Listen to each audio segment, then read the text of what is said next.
बिस्मिल्लाहिर्रहमानिर्रहीम। अस्सलाम वालेकुम। मैं डॉक्टर फजल मानी। आज हम बात करने जा रहे हैं पेप्टिक अल्सर डिजीज के बारे में। पेप्टिक अल्सर डिजीज जो होती है एक ऐसी डिजीज जिसमें अल्सर बनते हैं with in the stomach and the small intestine. Ulcer किसे कहते हैं? अल्सर सोर को बोला जाता है, वुंड को बोला जाता है, मतलब जख्म को बोला जाता है। अगर जख्म बन जाए स्टमक में या स्मॉल इंटेस्टाइन में, और स्मॉल इंटेस्टाइन में भी स्पेशली डिड्यूनम में, तो हम उसको पेप्टिक अल्सर डिजीज कहते हैं।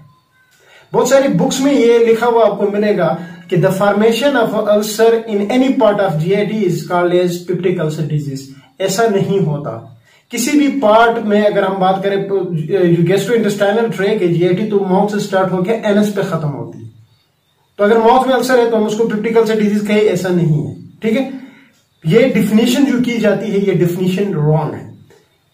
मोस्ट कॉमनली जो साइट्स अफेक्टेड होती है पेप्टिक अल्सर डिजीज में वो है स्टमक और स्मॉल इंटेस्टाइन का ड्यूडेनम वाला पोर्शन। तो अगर आपसे कोई पूछे कि पेप्टिक अल्सर डिजीज हम किसको कहते हैं, तो अल्सर की फॉर्मेशन हो जाना in the stomach and the duodenum, specially first part of the duodenum. अब अगला सवाल यह उठता है कि क्या सिर्फ स्टमक, मादा और जो स्मॉल इंटेस्टाइन, जो छोटी आंतों का पहला जो पार्ट है दैट इज ड्यूडेनम, वो दो ही इन्वॉल्व होते हैं? क्या अगर उधर ही अल्सर बन जाए इन दो एरियाज में तो हम उसको पेप्टिक अल्सर डिजीज कहेंगे? नहीं। अल्सर की फॉर्मेशन जिजेनम में भी होती है, गैस्ट्रोएसोफेजियल जंक्शन में भी होती है। जो जिजेनम में अल्सर की फॉर्मेशन होती है वो एक सिंड्रोम में होती है जिसका नाम है ज़ोलिंगर एलिसन सिंड्रोम, वो उस कंडीशन में होती है। लेकिन आपको यह याद रखना है कि मोस्ट कॉमन जो साइट है जो इसको हम पेप्टिक अल्सर डिजीज कहते हैं, जो इन्वॉल्व होती है वो है stomach and the first part of duodenum. अब होता क्या है इसमें, जब अल्सर की फॉर्मेशन हो जाती है तो जो म्यूकोजल लाइनिंग होती है, चाहे वो स्टमक की हम बात करें या first part of the duodenum की बात करें, वो जो म्यूकोजल लाइनिंग है वो डिस्ट्रॉय हो जाती है। अब होता कुछ इस तरह है कि जब हम फूड लेते हैं तो वो स्टमक में चला जाता है। स्टमक में डिफरेंट एंजाइम्स लाइक पेप्सिन वगैरह और जो एसिड है, एचसीएल जो है, उस फूड की डाइजेशन कर देता है, वो ब्रेक डाउन कर देता है। अब उधर ही अल्सर भी बन जाए, इन एरियाज में अल्सर भी बन जाए और एसिड के प्रोडक्शन भी साथ साथ हो रही है, तो सोचे फिर क्या कुछ होगा वहां पे। तो पेप्टिक अल्सर डिजीज जो है यह खतरनाक बीमारी है। अब अगला क्वेश्चन ये आता है कि भाई ऐसे कौन से फैक्टर है, मतलब ऐसे कौन से हालात है जिसमें ये डिजीज हो सकती है। मतलब हम इसकी काजेज की बात करते हैं, वजूहात की बात करते हैं। पेप्टिक अल्सर डिजीज जो है इसका जो मोस्ट कॉमन काज जो है वो है एक bacteria that is H pylori, जिसको हेलिकोबैक्टर पाइलोरी बैक्टीरिया कहा जाता है। मोस्ट कॉमनली यही बैक्टीरिया है जो पेप्टिक अल्सर डिजीज काज करती है। उसके अलावा भी है, उसके अलावा जो फैक्टर्स है उसमें एनसेड्स आते हैं, नॉन स्टेरॉइडल एंटी इंफ्लेमेटरी जो ड्रग्स है लाइक ब्रोफेन हो गया, नेप्रोक्सिन हो गया, ऐसे जो ड्रग्स हैं वो भी जो है पेप्टिक अल्सर काज करते हैं। स्पेशली जो क्रोनिक यूजर्स होते हैं, जो लंबे अरसे से ले रहे होते हैं एनसेड्स, उन लोगों में भी ये देखा गया है। उसके अलावा जो स्मोकिंग है वो भी एक इंपॉर्टेंट फैक्टर है। और इसके अलावा स्पाइसी फूड, आपने ये नोटिस किया होगा कि जब आप स्पाइसी फूड लेते हो तो आपको एसिडिटी बढ़ जाती है, वो भी इंडिकेट करती है। जो लोग अरसे से स्पाइसी फूड खाते आए हैं उनमें भी पेप्टिक अल्सर हो सकता है। उसके अलावा बाहर की कंट्रीज में अगर हम बात करें तो अल्कोहल एक इंपॉर्टेंट फैक्टर है, उस वजह से भी होता है। और काफी सारे लोगों को यह भी नहीं पता होगा कि स्ट्रेस जो है वो भी एक इंपॉर्टेंट फैक्टर है पेप्टिक अल्सर डिजीज को काज करने में। ये इसके काजेज आ गए। अब अगली चीज जो आती है वो हम इसके प्रेजेंटेशन पे बात करते हैं कि एक पेशेंट कैसे प्रेजेंट करेगा एक डॉक्टर के पास। देखें, इससे पहले कि मैं प्रेजेंटेशन पे बात स्टार्ट करूं, याद रहे जो पेप्टिक अल्सर डिजीज है, जो पेप्टिक अल्सर है, उसके दो मोस्ट इंपॉर्टेंट टाइप्स होती है। एक को गैस्ट्रिक अल्सर बोला जाता है, दूसरे को ड्यूडेनल अल्सर बोला जाता है। दोनों के प्रेजेंटेशन में बहरहाल इतना कोई फर्क तो नहीं होता, लेकिन एक अहम प्रेजेंटेशन होती है जिससे आप दोनों को डिफ्रेंशिएट करते हो, वो अभी मैं प्रेजेंटेशन में बताऊंगा। जो पहली प्रेजेंटेशन है जिस सिम्टम के साथ पेशेंट प्रेजेंट करता है वो होता है पेन, एपिगैस्ट्रिक पेन के साथ प्रेजेंट करता है। वो कहेगा कि डॉक्टर साहब शदीद किस्म का दर्द हो रहा है, इधर मेरे पेट में शदीद किस्म का दर्द होता है। एक बात मैं आपको बताऊं कि जो स्टमक पेन जो होती है, जो पेप्टिक अल्सर डिजीज का जो पेन होता है या स्टमक की जो पेन्स होती हैं, वो पेशेंट उसके जो प्रेजेंटेशन है वो पेशेंट को जिस तरह से बताता है कि डॉक्टर साहब मेरा इधर पेन हो रहा है, वो स्पेसिफिकली पॉइंट आउट करेगा कि मेरी फलां जगह पे पेन हो रहा है, वो उंगली रख के बताएगा कि इधर ही पेन हो रहा है, ये पेन इधर ही हो रहा है। ऐसा नहीं है। अब बाज़ औक़ात आप देखते हो तो पेशेंट इस तरह से भी आते हैं जो मतलब ऐसा तो नहीं है ना कि यहाँ पे सिर्फ स्टमक थोड़ी है, और भी आर्गन्स तो है। वो कहेंगे कि अगर मैं स्टमक पेन को छोड़ के बाकी बात करूं तो वो कहेंगे डॉक्टर साहब इधर दर्द हो रहा है, तो डॉक्टर लाजमी वो पूछता है कि आप मुझे बताएं कि किधर हो रहा है, तो कहेगा कि डॉक्टर साहब इस तरह से पेन हो रहा है, वो हाथ इस तरह घुमाएगा कि इधर किधर पेन हो रहा है, तो मतलब वो स्पेसिफिकली जगह नहीं पॉइंट आउट कर पाता। लेकिन पेप्टिक अल्सर डिजीज का पेशेंट वो स्पेसिफिकली पॉइंट आउट करता है कि फलां जगह पे इसी जगह पे मुझे दर्द हो रहा है। तो इसकी टिपिकल प्रेजेंटेशन पहले तो ये है कि वो पे गैस्ट्रिक पेन के साथ आता है, लेकिन वो स्पेसिफिक पॉइंट आउट करके बताएगा कि मुझे इधर पेन हो रहा है। तो पहली चीज आ गई गैस्ट्रिक पेन। दूसरी चीज वो कहेगा कि डॉक्टर साहब ये जो दर्द है ये रात को बहुत ज्यादा बढ़ता है, दिन को तो चलो मैं बर्दाश्त कर लेता हूं, लेकिन रात को शिद्दत अख्तियार करता है। तो ये याद रहे पेप्टिक अल्सर का जो पेन होता है ना वो नाइट में इंक्रीज कर जाता है, रोस्ट हो जाता है, नाइट में बढ़ जाता है इसका दर्द। ये तो दो मेन प्रेजेंटेशन आ गई। उसके अलावा भी प्रेजेंटेशन से वो आएगा, कहेगा डॉक्टर साहब मुझे उल्टी हो रही है, दिल मतली होती है, मतलब नोजिया वोमिटिंग की भी प्रेजेंटेशन देगा, और मोस्ट कॉमनली एक और प्रेजेंटेशन देता है एसिडिटी का। वो कहेगा डॉक्टर साहब कुछ भी चीज खाता हूं, जैसे कि चाय पीता हूं या कोई खट्टी मीठी चीज खाता हूं तो मुझे मेरे सीने में जलन सी होती है, तो वो हार्टबर्न की प्रेजेंटेशन देता है। दरअसल वो हार्टबर्न की प्रेजेंटेशन देता है। तो प्रेजेंटेशन में पहले epigastric pain which increases at the night, उसके अलावा नोजिया, वोमिटिंग एंड हार्टबर्न। अब हम बात करते हैं कि गैस्ट्रिक अल्सर और ड्यूडेनल अल्सर के प्रेजेंटेशन में क्या फर्क होता है। किसी और वीडियो में हम इन दोनों में डिफरेंशिएट भी करेंगे, लेकिन यहाँ पे मेन चीज ये है कि जो उनकी जो प्रेजेंटेशन होगी, जो पेशेंट प्रेजेंट करेगा, वो कैसे डिफरेंशिएट करोगे कि आया कि ये गैस्ट्रिक अल्सर है या ड्यूडेनल अल्सर है। वो आपने खुद पूछना होता है। एज अ डॉक्टर आप लाजमी उस पेशेंट से पूछोगे, क्योंकि उसने प्रेजेंटेशन दिया है कि फलां जगह मेरा पेन हो रहा है, मुझे उल्टियां भी आती है, दिल मतली भी हो रही है, मेरा दिल जल रहा है, वो इस तरह से कहते हैं कि दिल जल रहा है, सीने जल रहा है, वो इस तरह की प्रेजेंटेशन। आपको पता चला कि ये पेप्टिक अल्सर डिजीज की ही प्रेजेंटेशन दे रहा है, तो अब अपना अगला क्वेश्चन उठाना है उससे कि आए कि ये ड्यूडेनल अल्सर है या गैस्ट्रिक अल्सर है। आपने ये पूछना है कि अच्छा आपको इधर पेन हो रहा है, हाँ इधर दर्द होता है, हाँ क्या आपने ये नोटिस किया है कि ये जो आपको दर्द हो रहा है, कभी ऐसा हुआ है कि ये दर्द खाना खाने से कम हुआ हो या खाना खाने से बढ़ गया हो? वो लाजमी कहेगा। अब यहां पे अपने दो पेशेंट्स को अपने ज़हन में रखने हैं। एक पेशेंट ये कहेगा कि डॉक्टर साहब ये जो हाँ बिल्कुल ये दर्द जो है जब मैं खाना खाता हूं तो ये दर्द बढ़ता है। एक पेशेंट ये प्रेजेंटेशन देगा। दूसरा कहेगा कि डॉक्टर साहब हाँ ये मैंने नोट किया है कि जब मैं खाना खाता हूं तो ये दर्द कम होता है या खत्म होता है। जी हाँ, यहां से आपको पता चलेगा कि ये गैस्ट्रिक अल्सर का पेशेंट है या ड्यूडेनल का है।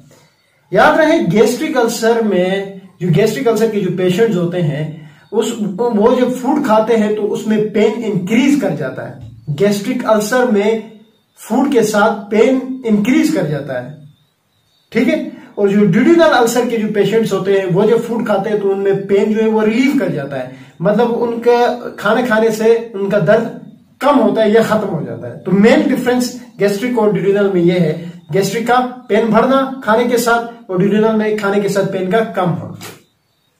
अच्छा, अब ये तो इसके आगे प्रेजेंटेशंस। अब हम आगे बढ़ते हैं प्रेजेंटेशन के बाद हम बात करते हैं इसके इन्वेस्टिगेशंस के बारे में, तहकीकात कैसे करें। आपको तो पता चला कि ये पेप्टिक अल्सर का पेशेंट है, तकरीबन ये पेप्टिक अल्सर का है, लेकिन एक अच्छे डॉक्टर का एक काम होता है कि वो कंफर्म करे कि आएगा ये वाकई में पेप्टिक अल्सर का ही है या कोई और मसला है। तो इसके लिए कुछ एक इन्वेस्टिगेशंस होती है, जिसमें मोस्ट कॉमनली जो इन्वेस्टिगेशंस किए जाते हैं वो है इंडोस्कोपी। इसकी जो बेस्ट मैं कहूं जो बेस्ट इन्वेस्टिगेशन है वो इंडोस्कोपी है। थोड़ी सी बात करते हैं इंडोस्कोपी के बारे में कि इंडोस्कोपी क्या होता है। इंडोस्कोपी जो है वो एक ट्यूब होती है जिसके एक एंड पे जो है वो लेंस लगा होता है। डॉक्टर्स जो है वो ट्यूब को थ्रू माउथ इंटर करते हैं और एसोफेगस से पास करते हुए स्टमक और ड्यूडेनम में लेके जाते हैं, और वहां से फिर आपको पता चल जाता है कि आया कि ये अल्सर बना है इसमें या नहीं बना, और बना है तो कौन से पार्ट में बना है, किधर बना है। यह होता है इंडोस्कोपी। अब बात यह आती है कि इंडोस्कोपी क्या हर पेशेंट में की जाती है? नहीं, हर पेशेंट्स में इंडोस्कोपी नहीं की जाती। क्यों? इसकी वजह क्या है? देखिए, इसकी वजह मैं बताता हूं। पहली वजह यह है कि यह एक्सपेंसिव होता है, काफी महंगा होता है ये इन्वेस्टिगेशन, इसलिए ये हर पेशेंट्स के लिए नहीं की जाती।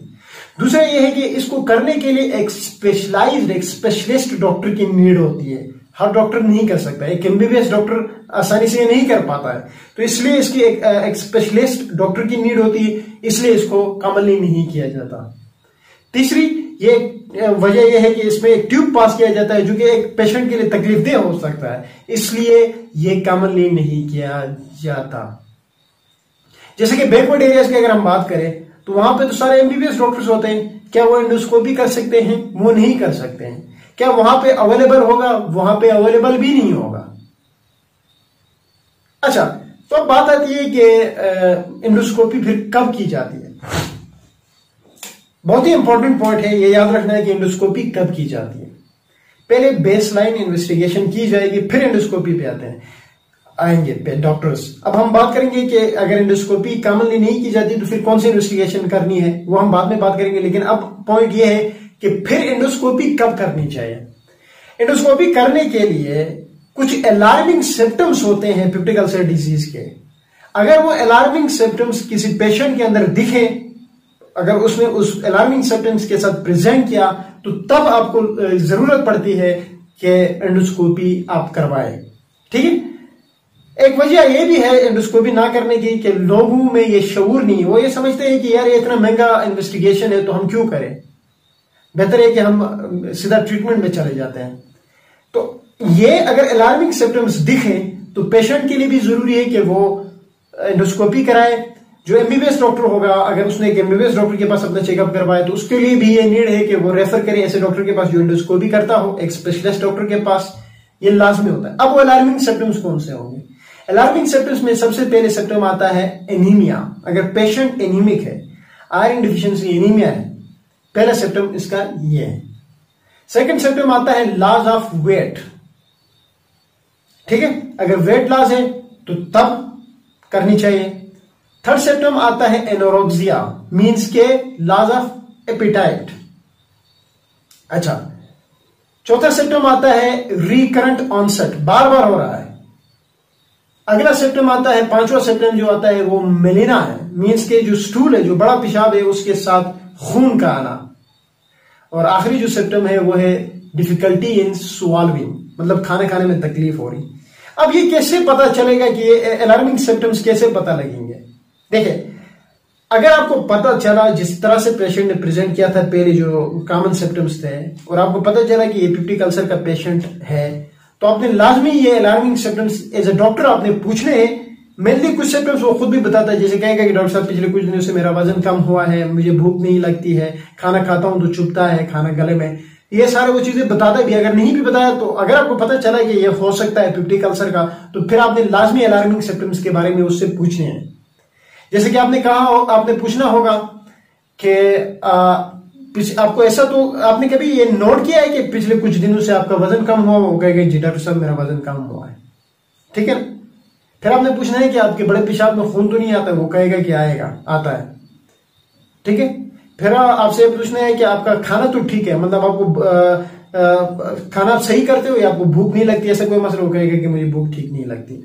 इस तरह चीजें आपने उससे पूछनी भी होती। तो ये जब अलार्मिंग सिम्टम्स दिखे ना, फिर आपने एंडोस्कोपी आप करोगे तो बेहतर होगा, ताकि एन वक्त पे आपकी अच्छी सी ट्रीटमेंट की जाए। ये तो पहली इसकी इन्वेस्टिगेशन आ गई। अब हम बात करते हैं बाकी इन्वेस्टिगेशन, क्योंकि एंडोस्कोपी थोड़ी इंपॉर्टेंट थी इसलिए थोड़ा टाइम इस पे लगा। बाकी कौन से ऐसे इन्वेस्टिगेशन है जो हर डॉक्टर कर सकता है? मोस्ट कॉमनली डॉक्टर्स जो करते हैं वो एच पाइलोरी टेस्ट करते हैं। एच पाइलोरी अगर पॉजिटिव आया तो हो सकता है कि पेप्टिक अल्सर डिजीज हो। ये लाजमी नहीं है कि एच पाइलोरी ही पॉजिटिव आए। अगर एच पायलोरी नेगेटिव आता है तब भी पेप्टिक अल्सर डिजीज हो सकता है। तो most common investigation H pylori की जाती है, उसके अलावा सीटी स्कैन भी किया जाता है, अल्ट्रासाउंड भी किए जाते हैं और बेरियम स्वालो भी किया जाता है, जो एक्सरेज होती है जिसमें बेरियम जो है वो दिया जाता है और वहां से फिर पता चलता है क्या अल्सर कहाँ पे बना है, अच्छी तरह विजिबल हो जाता है अल्सर उससे। अच्छा, ये तो हो गई इन्वेस्टिगेशन। इन्वेस्टिगेशन में एंडोस्कोपी है, बेरियम स्वालो है, सीटी है, अल्ट्रासाउंड है और एच पायलोरी है, ये आपने याद रखना है। अब हम बात करते हैं इसकी ट्रीटमेंट के बारे में कि इसको ट्रीट कैसे किया जाए। सबसे पहली जो ट्रीटमेंट ऑफ चॉइस है वो ये है कि आपने इसके जो काज है मेन जो इसकी काज है उसको आपने ट्रीट करना है। मतलब जिस वजह से ये हुआ है, मतलब एक पेशेंट है जिसने ये सारी प्रेजेंटेशन दी है और वो एंसर्स भी यूज कर रहा है, वो स्मोकर भी है, वो स्ट्रेसफुल लाइफ गुजार रहा है, ठीक है ना। और ये सारे जो उसके मैंने जो काजेज आपको बताए थे, ये सारे अगर है उसमें, या सारे नहीं भी है, जो भी है, स्मोकिंग भी कर रहा है, तो सबसे पहले काम आपने करना है कि उसके जो काज है उसको ट्रीट करो। वो काज को ट्रीट करने का तरीका ये है कि आप लाइफस्टाइल मॉडिफिकेशन करो। मतलब आप स्मोकिंग कर रहा है एक पेशेंट, तो आप उसको कहो अपने स्मोक छोड़ देना है। एंसर्स यूज कर रहा है तो आस्ते आस्ते वो कम करें और छोड़ दें, ठीक है। स्ट्रेसफुल लाइफ है तो आपने उसकी काउंसलिंग करनी है, कोशिश करें कि वो स्ट्रेस से निकल जाए, ठीक है। ये सारी चीजें आपने करनी होगी। पहला काम तो ये है कि आपने काज को ट्रीट किया, और वो भी लाइफस्टाइल मॉडिफिकेशन। फिर आते हैं इसके जो मेडिकल ट्रीटमेंट्स है उसके बारे में बात करते हैं, क्योंकि मैंने कहा जो मोस्ट कॉमन काज है उसका वो एच पायलोरी बैक्टीरिया। तो अब इस बैक्टीरिया को भी तो किल करना है ना, तो इस बैक्टीरिया को किल करने के लिए आप एंटीबायोटिक्स देते हो। और जो मोस्ट कॉमन एंटीबायोटिक्स जो है उसमें क्लेरिथ्रोमाइसिन है, एमॉक्सिसिलिन है, ये बहुत कॉमन दिया जाता है, टेट्रासाइक्लिन है, एजिथ्रोमाइसिन है, ये सारे दिए जाते हैं, ठीक है। और साथ साथ पीपीआईज भी देते हैं ताकि एसिड जो प्रोड्यूस हो रहा है स्टमक के अंदर उसके प्रोडक्शन को भी कम किया जाए, ठीक है।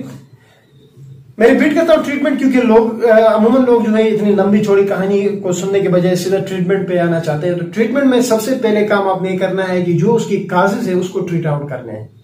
जो काजेज है उसको आपने ट्रीट आउट करना है, वो पॉसिबल है लाइफस्टाइल मॉडिफिकेशन से। उसके अलावा ट्रीटमेंट में एंटीबायोटिक्स आती है जिसमें एजिथ्रोमाइसिन, क्लेरिथ्रोमाइसिन, टेट्रासाइक्लिन, एमॉक्सिसिलिन, ये एंटीबायोटिक्स दिए जाते हैं। और साथ इनके पीपीआईज दिए जाते हैं, प्रोटॉन पंप इनहिबिटर, जिसमें ओमिप्राजोल, एसिमोप्राजोल, पेंटाप्राजोल, ये सारी चीजें आती हैं। एंटीबायोटिक्स इसलिए दी जाती है क्योंकि एच पायलोरी को किल किया जाए, और पीपीआईज इसलिए दिया जाता है ताकि स्टमक में एसिड के प्रोडक्शन को रिड्यूस किया जा सके। अब हम इसकी कॉम्प्लिकेशंस की बात करते हैं। पेप्टिक अल्सर डिजीज को अगर एन वक्त पे ट्रीट ना किया जाए तो क्या होगा। अगर पेप्टिक अल्सर बना है स्टमक के अंदर तो सबसे पहले कॉम्प्लिकेशन ये है कि ये इंटरनल ब्लीडिंग कर देगा। स्टमक में बहुत ज्यादा ब्लीडिंग होगी, या ड्यूडेनम में बना है तो वहां पे बहुत ज्यादा ब्लीडिंग होगी। तो पहला कॉम्प्लिकेशन इसकी इंटरनल ब्लीडिंग है। अगली चीज ये है कि ये परफोरेशन भी कर सकता है, कि एक अल्सर बना हुआ है, आपने ट्रीट नहीं किया तो वो सुराख करता जाएगा, वो परफोरेट कर देगा, मुकम्मल स्टमक को डैमेज कर देगा, मुकम्मल ड्यूडेनम को डैमेज कर देगा। ये इसकी कुछ इंपॉर्टेंट कॉम्प्लिकेशंस थी। ये वीडियो थोड़ी लंबी हो गई है, लेकिन ये इंपॉर्टेंट है क्योंकि इसमें मैंने पूरे पेप्टिक अल्सर डिजीज को जो है वो डिस्कस किया है। उम्मीद है ये वीडियो भी आपको पसंद आएगी। Thank you.